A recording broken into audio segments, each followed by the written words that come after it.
नमस्कार। तो आप देख रहे हैं सफलता ग्रुप और आज हम बात कर रहे हैं वर्ग 10 भूगोल के चैप्टर नंबर 2 प्राकृतिक संसाधन का। तो चलिए बगैर देर किए हुए देखते हैं इस चैप्टर का कुछ महत्वपूर्ण सब्जेक्टिव प्रश्न। तो हमारा पहला नंबर प्रश्न देख लीजिए, काफ़ी ही महत्वपूर्ण है। पहला नंबर प्रश्न है कि प्राकृतिक संसाधन का संरक्षण क्यों आवश्यक है। तो चलिए बगैर देर किए हुए इसका आंसर जानते हैं। पृथ्वी पर कोयला, पेट्रोल जैसे अनेक महत्वपूर्ण और नवीकरणीय संसाधन है जो एक बार उपयोग होने के बाद दोबारा उपयोग में नहीं आते।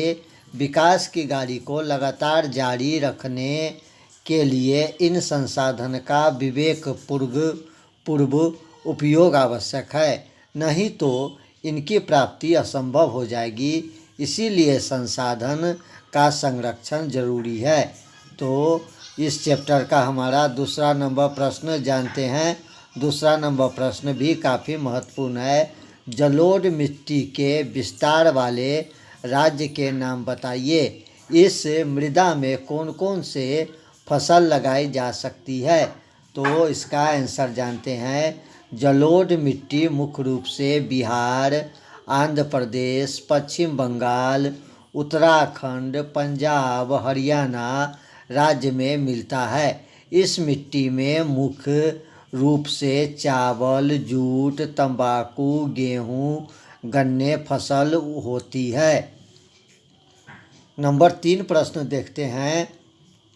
नंबर 3 प्रश्न कहता है जलोढ़ मृदा से क्या समझते हैं। इस मृदा में कौन कौन सी फसल उगाई जा सकती है। जलों द्वारा बहाकर लाई गई मिट्टी को जलोढ़ मृदा कहते हैं। जलोढ़ मृदा में निम्न फसल उगाई जा सकती है। गन्ना, चावल, गेहूँ, मक्का, दलहन आदि। नंबर 3 प्रश्न देखते हैं। नंबर 3 प्रश्न भी हमारे लिए काफ़ी महत्वपूर्ण है। नंबर 4 प्रश्न देखते हैं। नंबर 4 प्रश्न आपको कहता है फसल चक्रण मृदा संरक्षण में किस पर सहायक है। तो इसका आंसर जानते हैं।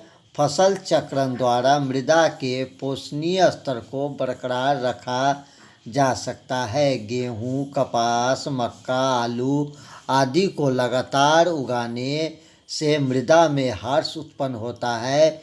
इसे तिलहन, दलहन पौधे की खेती के द्वारा पुनः पूर्ति किया जा सकता है। इससे नाइट्रोजन का स्थिरीकरण होता है। चलिए 5वां नंबर प्रश्न जानते हैं। 5वां नंबर प्रश्न काफ़ी महत्वपूर्ण। खादड़ और बांगर मिट्टी में अंतर स्पष्ट करें।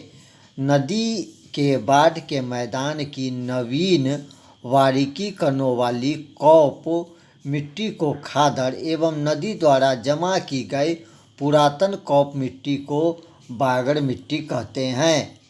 6ठा नंबर प्रश्न जानते हैं। 6ठा नंबर प्रश्न भी काफ़ी महत्वपूर्ण है। भारत के मध्य प्रदेश में चंबल नदी के द्रोणी, उत्तर प्रदेश में आगरा, इटावा और जालौन जिले में तमिलनाडु के दक्षिण व उत्तरी आकांठ, कन्याकुमारी, तिरुचिरापल्ली, चिंगलुपुटी, सलेम और कोयम्बटूर जिलों में भू संरक्षण क्षेत्र अधिक है। अगला प्रश्न जानते हैं। हमारा 7 नंबर प्रश्न देख लीजिए, ये भी महत्वपूर्ण है। स्थानीय मिट्टी और बाहित मिट्टी से किस प्रकार भिन्न है। आंसर जानते हैं। स्थानीय मिट्टी में चीका व बालू की मात्रा लगभग समान होती है और कृषि के लिए उपयुक्त होती है, जबकि बाहित मिट्टी में बालू, कूड़ा, करकट व जल की मात्रा अधिक होती है। इस पर कृषि करना संभव नहीं होता है। 8वां नंबर प्रश्न जानते हैं। 8वां नंबर प्रश्न भी आपको महत्वपूर्ण प्रश्न है। मृदा निर्माण के कारकों का उल्लेख कीजिए। तो आंसर जानते हैं। मृदा निर्माण के कारक है तापमान परिवर्तन, प्रभावित जल की क्रिया, पवन, हिमनद और अपघटन की अन्य क्रिया, ये सभी मिलकर मृदा निर्माण में सहयोग करती है। मृदा निर्माण में जैव एवं अजैव दोनों कारकों की भूमिका रहती है। चलिए 9 नंबर प्रश्न जानते हैं। 9 नंबर प्रश्न कहता है पवन अपवर्तन वाले क्षेत्र में कृषि की कौन सी पद्धति उपयोगी मानी जाती है। तो आंसर इसका देखिए, पवन अपवर्तन वाले क्षेत्र में पहिका कृषि उपयोगी होती है, जो फसल के बीच घास की पट्टियाँ विकसित कर ली जाती है। 10 नंबर प्रश्न जानते हैं। 10 नंबर प्रश्न कहता है समोच्च कृषि से आप क्या समझते हैं। तो इसका आंसर जानते हैं, पहाड़ी या पर्वतीय भाग में समोच्च जुताई द्वारा कृषि होती है, ताकि इसके द्वारा मृदा अपवर्तन को रोका जा सकता है। तीव्र ढाल वाली भूमि पर समोच्च रेखाओं के अनुसार मेड़ बनाकर कृषि की जाती है, ताकि पानी के बहाव में रुकावट आती है और कृषि की जाती है। 11 नंबर प्रश्न जानते हैं। हमारा 11 नंबर प्रश्न भी काफ़ी आपको महत्वपूर्ण प्रश्न है। 11 नंबर प्रश्न को देख लीजिए। 11 नंबर प्रश्न आपको कहता है कि भारत के किन भागों में नदी डेल्टा का विकास हुआ है, यहाँ की मृदा की क्या विशेषता है। तो आंसर जानते हैं कि भारत के पूर्वी तटीय मैदान स्थिति महानदी गोदावरी, कृष्णा और कावेरी नदी द्वारा निर्मित डेल्टा का निर्माण हुआ है। यहाँ की मृदा में पोटास, फास्फोरस और चूना जैसे तत्व की प्रधानता है। अधिक उपजाऊ होने के कारण गहन कृषि की जाती है। 12 नंबर प्रश्न जानते हैं। 12 नंबर प्रश्न राष्ट्रीय वन नीति कब बनाया गया। तो राष्ट्रीय वन नीति 1952 में बनाया गया। 13 नंबर प्रश्न जानते हैं, भारत के कितने प्रतिशत भूमि पर मैदान विस्तार है। तो भारत के कुल उपलब्ध भूमि में लगभग 43% भूमि भाग पर मैदान का विस्तार है। 14 नंबर प्रश्न जानते हैं। 14 नंबर प्रश्न कहता है भू संरक्षण किसे कहते हैं। मृदा के अपने स्थान से विविध क्रियाओं द्वारा स्थानांतरित होना ही भू संरक्षण कहलाता है। प्रश्न एक बार फिर से देख लीजिए, भूक्षरण किसे कहते हैं। तो मृदा को अपने स्थान से विविध क्रियाओं द्वारा स्थानांतरित होना ही भूक्षरण कहलाता है। 15 नंबर प्रश्न जानते हैं, पहाड़ी क्षेत्र में मृदा अपवर्तन को कैसे रोका जा सकता है।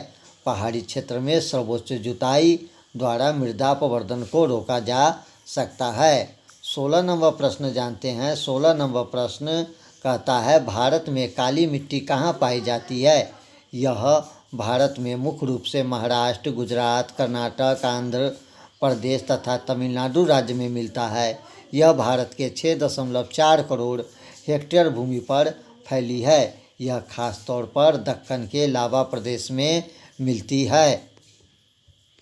17 नंबर प्रश्न जानते हैं। 17 नंबर प्रश्न लाल मिट्टी का वितरण क्षेत्र बताइए। तो आंसर जानते हैं, लाल मिट्टी की भरमार तमिलनाडु, कर्नाटक, गोवा, दक्षिण पूर्व महाराष्ट्र, आंध्र प्रदेश, उड़ीसा, छोटा नागपुर एवं मेघालय पठार के क्षेत्र में मिलता है। यह मिट्टी मुख्य रूप से 100 सेंटीमीटर से कम वर्षा वाले क्षेत्र में मिलता है। भारत के कुल कृषि भूमि में 7.2 करोड़ हेक्टेयर भूमि में मिलती है। 18 नंबर प्रश्न जानते हैं। 18 नंबर प्रश्न कहता है लेराइट मिट्टी की विशेषता क्या है। लेराइट का शाब्दिक अर्थ ईंट होता है। इस प्रकार मिट्टी का विकास उच्च तापमान एवं अधिक वर्षा वाले क्षेत्र में हुआ है। अतः एल्युमिनियम और लोहे के ऑक्साइड के कारण इसका रंग लाल होता है। इस प्रकार की मिट्टी में रासायनिक खाद एवं अन्य के साथ प्रयास किया जाता है। यह मिट्टी चाय, कहवा, काजू की खेती के लिए उपयुक्त होता है। 19 नंबर प्रश्न जानते हैं, मिट्टी का कटाव एक गंभीर समस्या है, कैसे। आंसर जानते हैं, बहते पानी या हवा जैसे प्राकृतिक वाहकों द्वारा मिट्टी का हटना या स्थानांतरित होना मिट्टी का कटाव कहलाता है। तेज कटाव होने पर भूमि क्षतिग्रस्त हो जाती है तथा वह कृषि के लायक नहीं रह जाती है। मध्य प्रदेश, उत्तर प्रदेश, राजस्थान, गुजरात, छत्तीसगढ़ एवं झारखंड के लगभग 40 लाख हेक्टेयर भूमि कटाव से ग्रसित है। 20 नंबर प्रश्न जानते हैं। 20 नंबर प्रश्न कहता है भूमि ह्रास रोकने के लिए 5 प्रमुख सुझाव दे। तो भूमि ह्रास के कई कारण हैं, जिसे रोकने के लिए 5 प्रमुख उपाय या सुझाव निम्नलिखित है। नंबर 1, पर्वतीय क्षेत्र में सीढ़ीनुमा क्षेत्र बनाकर खेती करना। नंबर 2 देख लीजिए मरुस्थल में सीमावर्ती क्षेत्र में झाड़ियों को लगाना। नंबर 3, पशु चरण एवं वन कटाव पर प्रतिबंध लगाना। नंबर 4, काटे गए वन को स्थान पर जंगल लगाना। और नंबर 5, मैदानी क्षेत्र में बेकार पड़ी भूमि पर वृक्षारोपण करना। तो दोस्तों ये था आपको सामाजिक विज्ञान में भूगोल भूगोल किताब से चैप्टर नंबर 2 प्राकृतिक संसाधन के महत्वपूर्ण सब्जेक्टिव क्वेश्चन, जो वर्ग के 10 के लिए काफ़ी ही महत्वपूर्ण था। और अगर आपने हमारा वीडियो को अभी तक सब्सक्राइब नहीं किया है तो सब्सक्राइब कर लीजिए, क्योंकि हम यहाँ पर सभी वर्गों के महत्वपूर्ण ऑब्जेक्टिव एवं सब्जेक्टिव प्रश्न लाए हुए हैं। तो दोस्तों बने रहिए सफलता ग्रुप के साथ। मिलते हैं एक नए वीडियो में, तब तक के लिए नमस्कार, जय हिंद।